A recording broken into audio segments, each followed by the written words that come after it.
Hello students, NCERT physics class 12th में आप सभी का स्वागत है। तो सबसे पहले तो आप सभी का शुक्रिया जिन्होंने मुझे यहाँ तक पहुँचा दिया है, यानी कि फ्री ऑनलाइन कोचिंग को यहाँ तक पहुँचाया।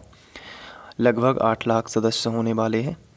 तो इसके संदर्भ में मैं सभी को बधाई देता हूँ और हम लोग एक फैमिली के रूप में आगे बढ़ रहे हैं और बहुत सारे बच्चे इससे लाभ भी उठा रहे हैं। तो ये हमारे लिए, मेरे लिए, आपके लिए, सभी के लिए खुशी की बात है।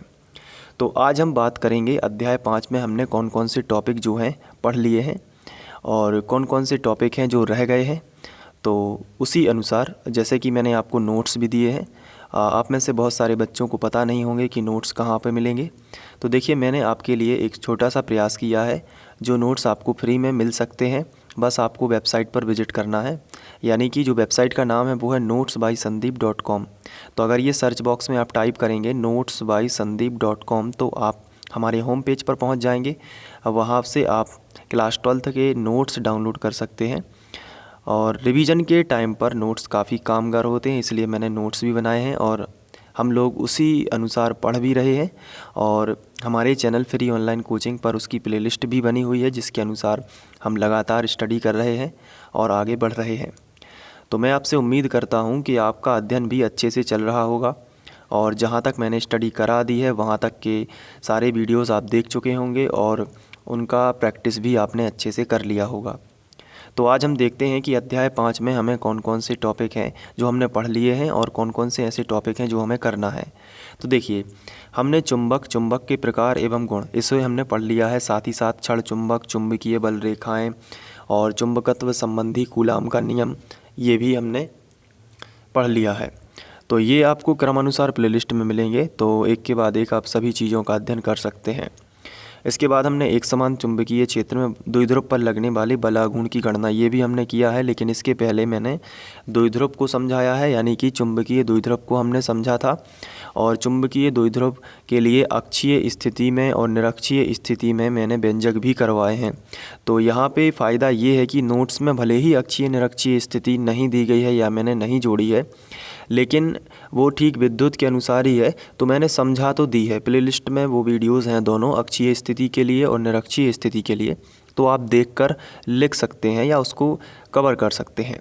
तो अक्षीय स्थिति के लिए और निरक्षीय स्थिति के लिए, दोनों के लिए हमने वहाँ पे व्यंजक किए हैं, तो आप दोनों वीडियोस देखकर उसको कंप्लीट कर सकते हैं। और विद्युत वाले चैप्टर में भी हमने पढ़ा था, तो ये चैप्टर बिल्कुल सेम वैसा ही चल रहा है जैसा हमने विद्युत में पढ़ा है। तो बस इसमें चुंबक शब्द जुड़ जाता है, चुंबकत्व जुड़ जाता है, चुंबकीय द्विध्रुव, वहाँ पे विद्युत द्विध्रुव था। तो ये सब चीज़ें हैं यहाँ पे। आगे देखते हैं। इसमें हमने आगे पढ़ा था कि एक समान चुंबकीय क्षेत्र में द्विध्रुव को घुमाने में किए गए कार्य की गणना। देखिए, हमने बल आघूर्ण पढ़ लिया है, हमने किए गए कार्य की गणना भी पढ़ ली है।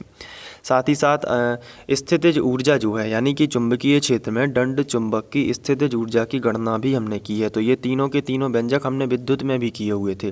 तो आपने यदि विद्युत में इन्हें अच्छे से किया है तो आप चुंबक में भी इसे आसानी से समझ जाएंगे और कोई दिक्कत नहीं होगी। और इसके बाद आज हम पढ़ेंगे दंड चुंबक एवं धारावाही परिनालिका में अंतर। तो ये हम देख लेंगे। साथ ही साथ हम चुंबक के पास कुछ गुण होते हैं जो कि हमने पहले भी डिस्कस किए हुए हैं, तो नोट्स के अकॉर्डिंग हम नोट्स को ही सामने रख के उसको भी डिस्कस कर लेंगे और कोशिश करेंगे कि हम धारावाही लूप का चुंबकीय द्विध्रुव की भांति व्यवहार करना, ये भी यहाँ पे समझ लें। और भी कई टॉपिक हैं, जैसे कि एक दंड चुंबक को उत्तरी ध्रुव के भौगोलिक उत्तर में रखने से प्राप्त रेखाओं का आरेख खींचिए। तो इन सब की मतलब ये थ्योरिकल क्वेश्चन है, इनमें ज़्यादा समझना नहीं है। थोड़ा सा समझ लोगे तो आप जल्दी से इनका जो आंसर है वो अच्छे से आप लिख पाओगे। हालांकि जो डेरिवेशन होते हैं, मैं उसको तो बहुत मतलब अपनी तरफ से कोशिश करता हूँ उसको अच्छे से समझाने की। और जो थ्योरिकल क्वेश्चन है, इनको मैं चाहता हूँ कि आप थ्योरिकल क्वेश्चन को भी थोड़ा अच्छे से गहराई के साथ में समझेंगे तो थ्योरिकल क्वेश्चन लिखते समय आपको कोई दिक्कत नहीं होगी। तो नोट्स में ही जो लिखा है उसको मैं समझा दूंगा, तो ये हो जाएंगे आपके जल्दी से और थोड़ा सा हम लोग स्पीड भी पकड़ लेंगे। इसके बाद ये अनुचुंबकीय पदार्थ, प्रतिचुंबकीय पदार्थ, लोह चुंबकीय पदार्थ, ये भी यहाँ पे हम लोग कर लेंगे। नर्म लोहा और स्टील की तुलना। तो कभी कभी क्या होता है कि ये थ्योरिकल क्वेश्चन, छोटे छोटे क्वेश्चन एग्ज़ाम में पूछ लिए जाते हैं, तो हम यहाँ पे कोई भी टॉपिक छोड़ना नहीं चाहते हैं, सभी चीज़ों को कवर करना चाहते हैं और ये लगे कि हाँ आपने मतलब प्रभावी पढ़ाई की है और आपका जो फिजिक्स का पेपर है काफ़ी अच्छा जाए। तो इसके पहले के वीडियोस भी सारे इम्पोर्टेंट हैं, प्लेलिस्ट अलग से बनाई गई है ताकि आप को अध्ययन करने में किसी भी प्रकार की दिक्कत ना हो। और वैसे ही हम लोग एक के बाद एक अध्ययन करते जा रहे हैं, जैसे हमारे नोट्स हैं, नोट्स के अकॉर्डिंग ही हम अध्ययन कर रहे हैं। और इकाई 3 से तो बिल्कुल बेहतरीन तरीके से हमने अध्ययन किया है। तो आपको मैंने बताने की वहाँ पे कोशिश भी की है कि जितने सारे व्यंजक हैं कि इनको कैसे करना है, ट्रिक क्या होती है, इनकी अलग अलग जो ट्रिक्स होती हैं। अब हम यहाँ पे जो क्वेश्चन है नर्म लोहा स्टील की तुलना, इसके अलावा तो उनको भी हम लोग देख लेंगे। चलिए अब स्टार्ट करते हैं। दंड चुंबक और धारावाही परिनालिका में अंतर क्या है ये? तो 4 अंतर आपके लिए मैं यहाँ पे बताऊँगा, तो देखते हैं कैसे उनको याद करना है। तो अब टॉपिक स्टार्ट हो चुका है, तो आपको ध्यान से समझ लेना है और आप ये चारों अंतर अच्छे से याद कर पाएंगे। सबसे महत्वपूर्ण बात ये है कि दंड चुंबक आखिर होती क्या है। तो दंड चुंबक हमने अभी तक जो हमने सबसे पहले चुंबक के बारे में पढ़ा था, जैसे कि आपने शुरुआत के वीडियोस देखे होंगे। तो दंड चुंबक जो है वो एक प्रकार की प्रायोगिक चुंबक होती है जिसको हम इस तरीके से बनाते थे। तो अब आप समझ गए होंगे कि दंड चुंबक क्या है। और इसे हम बताइए, यदि आपको याद हो तो बताइए, ये जो चुंबक है ये किन किन चीज़ों से बनती है? क्या आपको याद है? मैंने आपको बताया था कि ये जैसे प्रायोगिक चुंबक होती है, कृत्रिम चुंबक जो होती है वो तो बेडोल होती है, लेकिन यहाँ पे हमने जो प्रयोग के लिए बनाई थी वो है कृत्रिम चुंबक। और जो प्राकृतिक चुंबक होती है, जो प्राकृतिक चुंबक होती है वो कैसी होती है? बेडोल होती है। लेकिन जो हम प्रयोगों के लिए बनाते हैं वो कैसी होती है? जो हम प्रयोगों के लिए बनाते हैं वो कृत्रिम चुंबक कहलाती है। यानी कि जो हमने बनाई है, और वो किससे बनाई थी? लोहा, कोबाल्ट और निकिल, इनसे हमने बनाई थी। और हमने ये भी पढ़ा था कि ये दंड चुंबक भी होती है, यू आकार के शेप की भी चुंबक होती है, वृत्ताकार भी होती है, उसमें हमने डिटेल में पढ़ा था। तो वापस हम वहाँ पे नहीं जाएंगे ताकि हम टॉपिक से ना भटकें।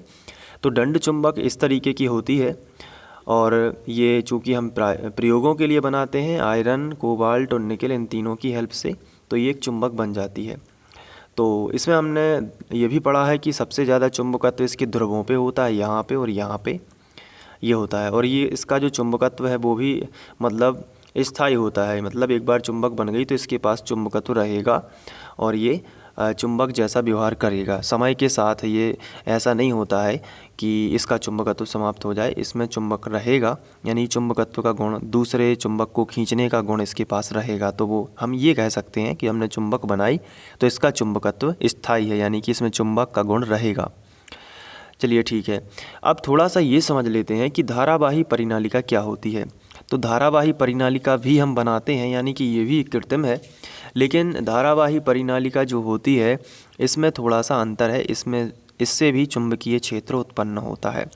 तो चलिए हम धारावाही परिनालिका थोड़ा समझ लेते हैं। इसमें होता क्या है कि हमने जैसे नर्म लोहा लिया, जैसे ये नर्म लोहा है, नर्म लोहे की हमने एक बेलनाकार इस तरीके से कोई भी नली बना ली, और इसमें यदि हम तांबे के तारों को लपेट देते हैं इस तरीके से, ये देखिए, ये हमने तांबे के तारों को लपेट दिया और इस तांबे के तार को हमने यहाँ पे कनेक्शन कर दिया और विद्युत धारा प्रवाहित करने की व्यवस्था कर दी। ये देखिए, तो जब हम तार में से विद्युत धारा प्रवाहित करेंगे तो उसके चारों ओर चुंबकीय क्षेत्र उत्पन्न होगा। तो कहने का मतलब ये है कि जो दंड चुंबक है इसके चारों ओर चुंबकीय क्षेत्र रहता ही है, लेकिन इसमें क्या होता है कि जब धारा प्रवाहित करते हैं तभी चुंबकीय क्षेत्र बनता है। तो ये जो परिनालिका होती है ये चुंबक के जैसा व्यवहार करने लगती है, लेकिन ये जो है इसमें धारा प्रवाहित करने की ज़रूरत नहीं होती। इसका गुण होता है, स्थायी गुण होता है इसका, कि इसमें चुंबकीय क्षेत्र बनता है, लेकिन इसमें जब हम धारा प्रवाहित करते हैं तब चुंबकीय क्षेत्र बनता है। तो हम कह सकते हैं कि इसमें जो चुंबकीय क्षेत्र है वो अस्थायी है। अस्थायी क्यों है? क्योंकि हम धारा प्रवाहित करना यदि बंद कर देंगे तो चुंबकीय क्षेत्र भी समाप्त हो जाएगा, और जैसे हम धारा प्रवाहित करना चालू करेंगे तो चुंबकीय क्षेत्र क्या होगा? चुंबकीय क्षेत्र उसमें बन जाता है। तो चुंबकीय क्षेत्र बनना और बंद होना किस पे डिपेंड करता है? इसमें धारा पे डिपेंड करता है, लेकिन इसमें ऐसा नहीं है। इसमें अपन ने यहाँ पे दंड चुंबक बनाई आयरन, कोबाल्ट और निकिल की सहायता से, तो वो हमेशा के लिए चुंबक बन गई, तो इसका चुंबकत्व स्थायी है, जबकि इसका चुंबकत्व कैसा है? अस्थायी है। क्योंकि जब तक धारा प्रवाहित करते रहोगे तब तक चुंबकीय क्षेत्र बना रहेगा, और धारा प्रवाहित करना बंद कर दोगे तो चुंबकीय क्षेत्र कैसा हो जाएगा? वो भी कम हो जाएगा। तो ये इस तरीके से धारावाही परिनालिका और दंड चुंबक होती है। तो सबसे ज़्यादा यहाँ पे क्या होता है, इसके मध्य में सबसे ज़्यादा चुंबकीय क्षेत्र उत्पन्न होता है। कहाँ पे? मध्य में। लेकिन यहाँ पे क्या होता है, ध्रुवों पे सबसे ज़्यादा चुंबकीय क्षेत्र होता है, और यहाँ पे कहाँ होता है, इसके मध्य में होता है। मतलब ये देखा गया कि सबसे ज़्यादा चुंबकीय क्षेत्र की तीव्रता कहाँ पे होती है, इसके मध्य में, सिरों पे नहीं, कहाँ पे होती है, मध्य में। लेकिन दंड चुंबक जो होती है इसमें ध्रुवों पे सबसे ज़्यादा ताकत होती है, क्योंकि ध्रुवों पर विद्युत बल रेखाएं चुंबकीय बल रेखाएं सघन होती हैं। तो ये होता है। अब देख लेते हैं कि नोट्स में अंतर कैसे कैसे दिए गए हैं और थोड़ा समझने का प्रयास करते हैं। तो ये देखिए, ये अंतर है दंड चुंबक और धारावाही परिनालिका में, और बेसिकली ये नोट्स का पेज ही है, तो आपके पास नोट्स तो होंगे डाउनलोड। तो इसमें क्या है कि जैसे यहाँ पे पहला पॉइंट देखिए, ये दंड चुंबक है, यानी कि ये वाली चुंबक जो कि मैंने अभी समझाई है, ये वाली है ना, और ये धारावाही परिनालिका है, यानी कि ये वाली, ठीक है। तो अब इनको समझना है कि कैसे इनमें अंतर है। देखिए, इसके सिरों पर ध्रुवता नियत होती है। सबसे पहली बात तो ये है कि ये सिरे हैं किसके, दंड चुंबक के। इसके सिरों पर जितनी ध्रुवता होगी, जितनी ताकत होगी, वो कैसी रहेगी, स्थिर रहेगी, वो बदलेगी नहीं। तो जो बनाया है, जो दंड चुंबक बनाया है, उसके ध्रुवों पर जो ताकत रहेगी दूसरे चुंबक को खींचने की, वो कैसी रहेगी, निश्चित रहेगी। तो क्या धारावाही परिनालिका में क्या बदल जाएगी? तो आंसर है हाँ। यहाँ पे क्या होगा कि जैसे कम एम्पियर की धारा प्रवाहित करेंगे तो कम चुंबकीय क्षेत्र बनेगा, और ज़्यादा एम्पियर की धारा प्रवाहित करेंगे तो ज़्यादा। तो सीधी सी बात है कि चुंबकीय क्षेत्र की जो तीव्रता है वो धारा पर डिपेंड करती है। जितनी तीव्र धारा प्रवाहित होगी उतना ही तीव्र चुंबकीय क्षेत्र बनेगा। तो होता क्या है कि इसमें ध्रुवता इसमें नियत नहीं रहती, कभी कम भी हो सकती है, कभी ज़्यादा भी हो सकती है। लेकिन इसको तो एक बार बना दिया है ना, तो इसकी ध्रुवता कैसी होगी, नियत होगी। यानी इसके ध्रुवों की जो ताकत है वो कैसी होगी, नियत होगी। लेकिन इसके ध्रुवों की ताकत नियत नहीं होगी, क्योंकि ये किस पर डिपेंड करती है, धारा पर डिपेंड करती है। अब यदि धारा को बढ़ाएंगे या धारा को घटाएंगे तो ध्रुव पर तीव्रता भी घटेगी, बढ़ेगी। तो वो हम कह सकते हैं कि जो ध्रुवता है वो नियत नहीं रहेगी। तो पहला अंतर तो याद हो गया। पहला अंतर क्या है कि दंड चुंबक के सिरों पर ध्रुवता कैसी होती है, नियत होती है। लेकिन धारावाही परिनालिका पर ध्रुवता नियत नहीं होती, इसका अपोजिट लिखना है। समझ तो हमने लिया ही है। इसके बाद जो सेकंड पॉइंट है, इसका चुंबकत्व स्थायी होता है। इसके बारे में हमने चर्चा किया है। क्यों, शुरू में हमने इसके बारे में देखा था कि जो दंड चुंबक होती है इसमें क्या होता है कि इसका एक बार चुंबक बन गई तो इसका चुंबकत्व स्थायी होता है। लेकिन धारावाही परिनालिका का चुंबकत्व स्थायी नहीं होता। क्यों नहीं होता? क्योंकि धारा तब तक बहाएंगे जब तक ही उसमें यानी कि जब तक धारा बहाओगे तभी तक उसमें चुंबकीय क्षेत्र बनेगा, और धारा प्रवाहित बंद कर दोगे, धारा प्रवाहित करना यदि बंद कर दोगे तो चुंबकीय क्षेत्र समाप्त हो जाएगा। लेकिन इसमें कुछ नहीं, इसमें धारा से कोई कनेक्शन ही नहीं है। तो इसमें क्या होगा, इसमें ये होगा कि जब आप धारा प्रवाहित, इस वाले में जब आप धारा प्रवाहित करते हो तभी उसी समय के लिए, जब तक धारा प्रवाहित हो रही है उसी समय तक ही चुंबकीय क्षेत्र बनता है। धारा प्रवाहित करना बंद किया, चुंबकीय क्षेत्र समाप्त। तो ये कैसा हो गया, अस्थायी, यानी कि थोड़े समय के लिए है, लेकिन ये हमेशा के लिए बन गया चुंबकीय क्षेत्र। तो इसे हम क्या कहेंगे, स्थायी। इसलिए जो हमारा दूसरा अंतर है, इसका चुंबकत्व स्थायी होता है, किसका, दंड चुंबक का। लेकिन इसका कैसा होता है, स्थायी नहीं होता, यानी कि अस्थायी होता है। तो ये स्थायी नहीं लिखा है इसमें। नेक्स्ट है, चुंबकत्व सिरों पर अधिक होता है, किसके, दंड चुंबक के। देखिए यहाँ पे सबसे ज़्यादा अगर पूरी चुंबक की बात करी जाए तो सबसे ज़्यादा चुंबकत्व कहाँ होगा, इसके सिरों पर देखा गया है।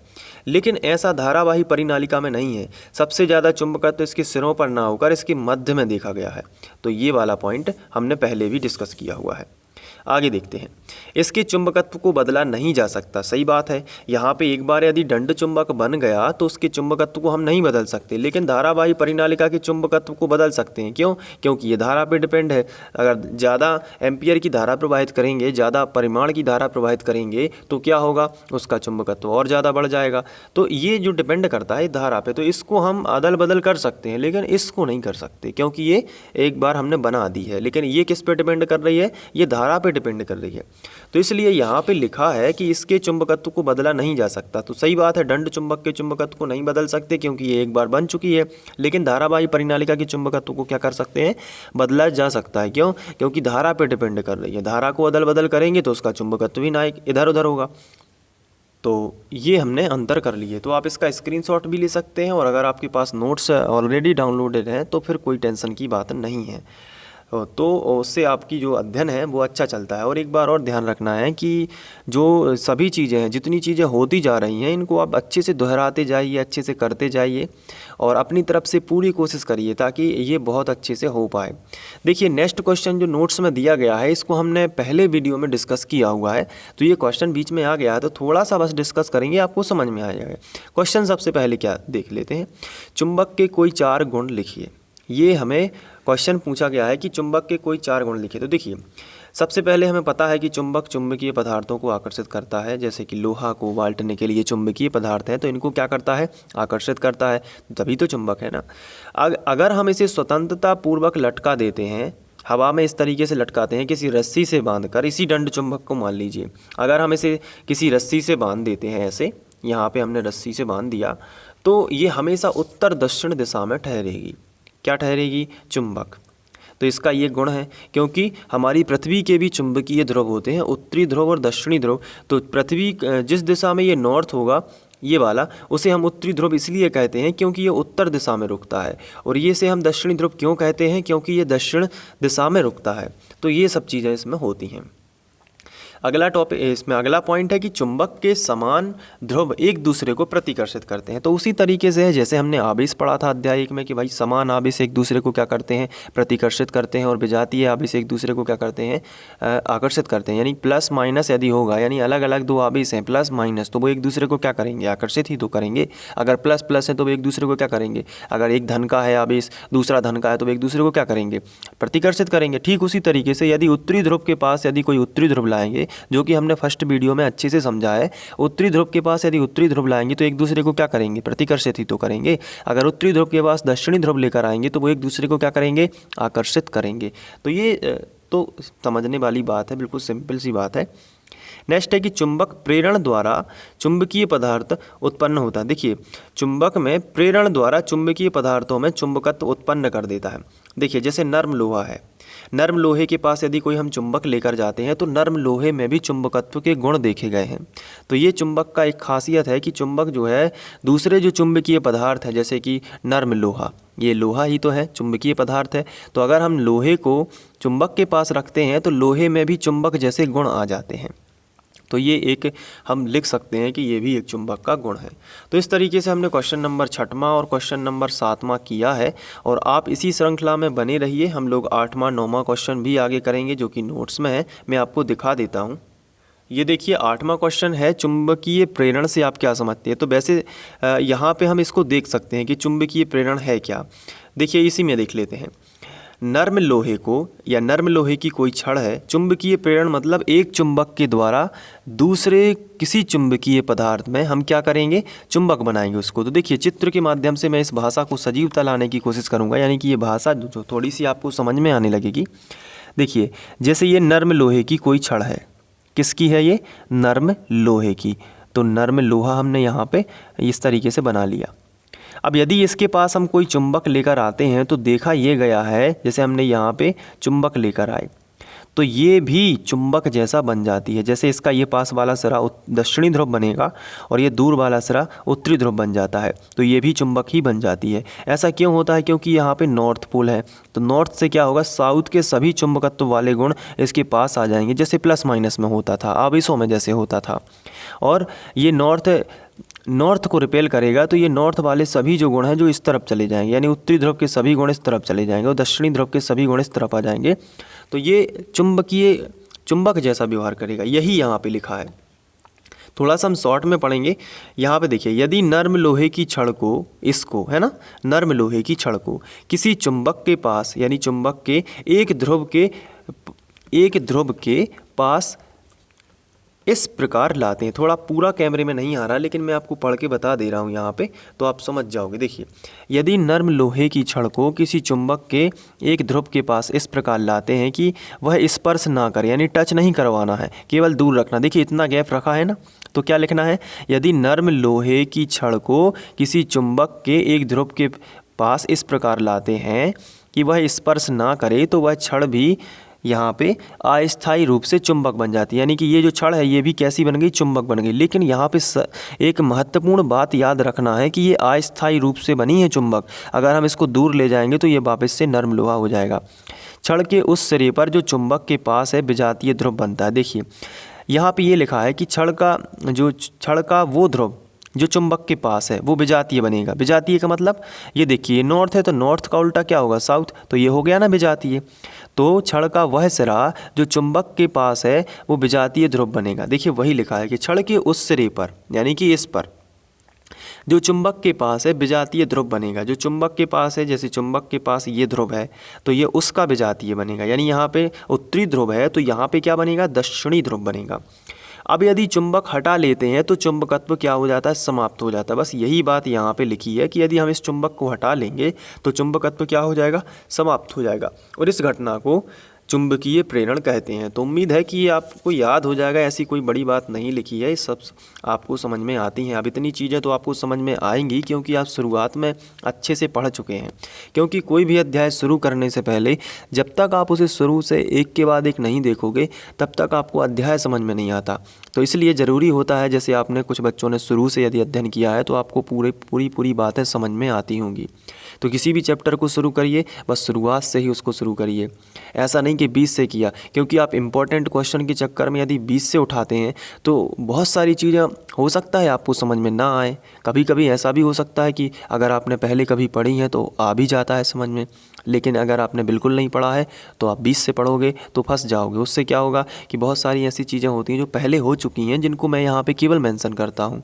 मैं नहीं चाहता कि हर प्रत्येक वीडियो ज़्यादा लंबा हो, आपका टाइम ख़राब हो, इसलिए ये सब चीज़ें थोड़ी सी आपको देखनी पड़ेंगी। यहाँ पे 9वां क्वेश्चन जो है वो इस तरीके से है, समझाइए कि एक धारावाही लूप किस प्रकार चुंबकीय द्विध्रुव की भांति व्यवहार करता है। तो धारावाही लूप क्या कहलाता है, देखिए धारावाही लूप ये है, जैसे कोई तार है, ये देखिए ये तार है। अब इसको यदि हम लपेट के ऐसे बना दें तो ये बन गया लूप। क्या बन गया, लूप, यानी कि एक बंद वक्र बन गया। LOOP लूप कहलाता है ये। तो धारावाही चालक तार को हम ऐसे लपेट दें और फिर उसमें धारा प्रवाहित करें तो इसे हम कहेंगे धारावाही लूप। क्या कहेंगे, धारावाही लूप। लेकिन जब इसमें धारा प्रवाहित होती है तो ये भी चुंबकीय ध्रुवों जैसा व्यवहार करता है। जैसे देखा गया है कि जैसे मान के चलिए कि ये इस डायरेक्शन में, यानी कि जैसे घड़ी कैसे चलती है, घड़ी देखिए यहाँ पे 12, 3, 6 हमने बना दिए, यहाँ पे 9 बना दिए। तो घड़ी चलती कैसे, 12 से 3, फिर पहले 12, फिर 1, 2, 3, 4, 5, 6, 7, 8, 9, 10। तो इस डायरेक्शन को कहेंगे क्लॉक वाइज, यानी घड़ी के अनुसार। घड़ी को इंग्लिश में क्या कहते हैं, क्लॉक। तो क्लॉक वाइज, तो घड़ी के अनुसार की दिशा ये होती है कि जैसे घड़ी चल रही है इस डायरेक्शन में तो इसे हम क्या कहते हैं, क्लॉक वाइज। लेकिन अगर ये वाली दिशा हो इस तरीके से, ये वाली दिशा जो होती है इसे हम कहते हैं एंटी क्लॉक वाइज, यानी घड़ी के विपरीत दिशा में। तो सीधी सी बात है, ये वाली दिशा क्या कहलाती है, इस तरीके की जो दिशा होती है ऐसे चलना, वो कहलाती है क्लॉक वाइज। और अगर उल्टी दिशा में चले ऐसे तो इसे बोलते हैं एंटी क्लॉक वाइज। तो होता क्या है कि जब कोई चीज़ एंटी क्लॉक वाइज, जैसे धारावाही लूप है, धारावाही लूप में ये देखा गया है कि जब धारा की दिशा हम एंटी क्लॉकवाइज करते हैं, यानी कि घड़ी की दिशा के विपरीत, घड़ी की दिशा के विपरीत यानी कि ऐसे चलाते हैं, ये देखिए, यानी कि धारा ऐसे बहेगी। जैसे आप पेन को देख रहे हैं ना, इस तरीके से यदि धारा बहती है तो वो उत्तरी ध्रुव के जैसा बिहेव करती है वो वाली छड़।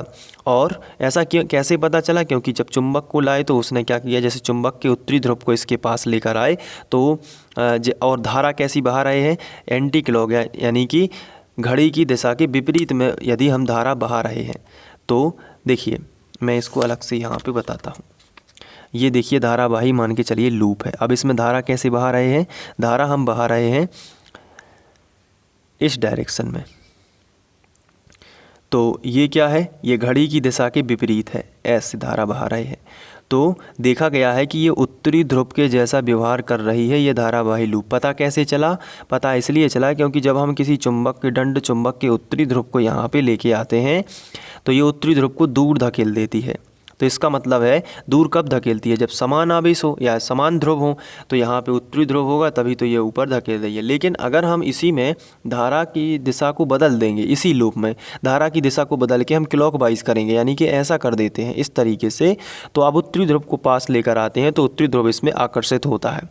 तो देखा गया है कि ये दक्षिणी ध्रुव बन गया। फिर तो लूप में धारा प्रवाहित होती है, अगर एंटी क्लॉकवाइज धारा प्रवाहित होती है तो उत्तरी ध्रुव बताता है, और अगर क्लॉकवाइज यानी कि घड़ी की दिशा के अनुसार चलता है तो दक्षिणी ध्रुव बताता है। तो बस यही इस क्वेश्चन में है कि समझाइए कि एक धारावाही लूप, अब तो आप समझ गए होंगे धारावाही लूप क्या कहलाता है, किस प्रकार चुंबकीय द्विध्रुव की भांति कार्य करता है, यानी कि उसमें उत्तरी ध्रुव भी होता है और दक्षिणी ध्रुव भी होता है। ऐसा क्यों हो जाता है? तो सीधी सी बात ये है कि धारा की जब हम दिशा बदलते हैं तो वो कभी एंटी क्लॉकवाइज में उत्तरी ध्रुव होता है और क्लॉकवाइज में दक्षिणी ध्रुव होता है। तो यही यहाँ पे लिखा है। तो एक धारावाही लूप का व्यवहार ठीक चुंबकीय द्विध्रुव की भांति होता है।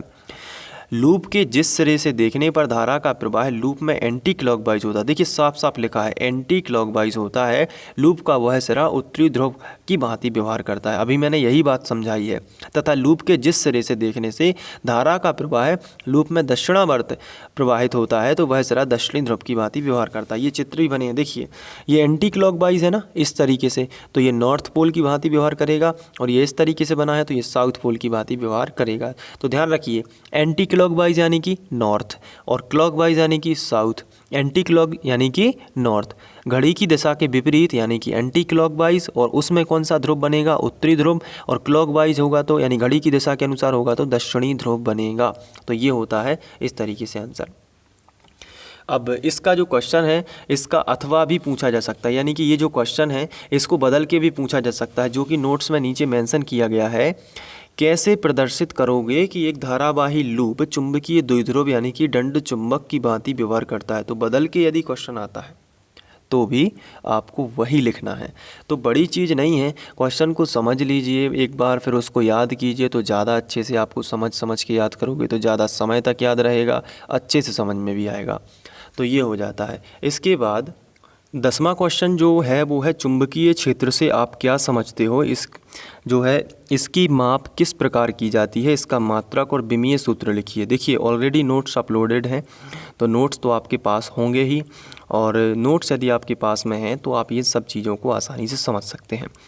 चुंबकीय क्षेत्र के बारे में हमने पहले स्टडी किया हुआ है, जैसे हमने विद्युत क्षेत्र पढ़ा था ना, चुंबकीय क्षेत्र भी वैसे ही होता है, और उसी से चुंबकीय बल रेखाओं के बारे में भी हम अध्ययन कर चुके हैं।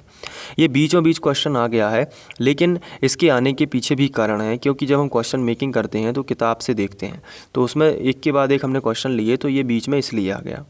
चलिए ठीक है, लेकिन चुंबकीय क्षेत्र कोई बड़ी बात नहीं है, इसको हम आसानी से समझ सकते हैं कि किसी चुंबक के चारों ओर का वह क्षेत्र जिसमें दूसरा चुंबक जो है चुंबकत्व का अनुभव करे। बस उसी से मिलते जुलते शब्द यहाँ पे लिखे हैं। देखिए किसी चुंबक के चारों ओर का वह क्षेत्र जिसमें इस चुंबक के प्रभाव का अनुभव किया जा सके। जैसे विद्युत क्षेत्र में क्या होता था, किसी आवेश के चारों ओर का वह क्षेत्र जिसमें किसी अन्य आवेश का बल का अनुभव करता है।